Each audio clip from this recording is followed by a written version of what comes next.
Експерти од Европската Унија 10 дена ќе вршат скрининг на системот за заштита и спасување во земјава. Тој започна од Штип со денешната посета на Штипската противпожарна единица.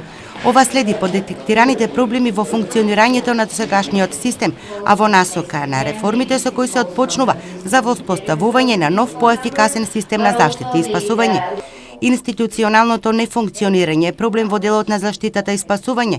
Една од важните работи е воспоставувањето на меѓуинституционална соработка, за да може да бидеме ефикасни во делот на заштитата и спасувањето, истакна при денешната средба Аднан Џаферовски, директор на дирекцијата за заштита и спасување.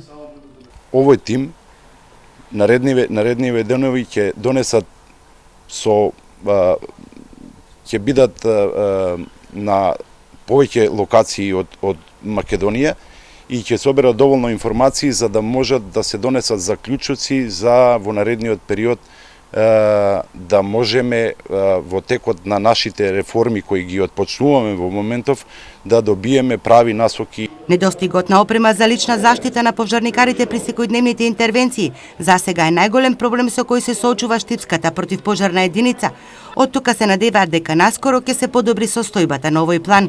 Најголем проблем е едукацијата на самите пожарникари, значи ниното едуцирање, ниното вежбање и многу заостануваме во однос на личната заштита опрема кај пожарникарите. Значи сето ова што работевме оваа година ја подобривме колективната опрема која што располагаме, а тука заостануваме, се надевам во наредниот период и овде ќе можеме да направиме еден добар исчекор така да нашите луѓе пред се бидат заштитени при нивната работа. Штипската противпожарна единица доби донација во опрема од Дирекцијата за заштита и спасување.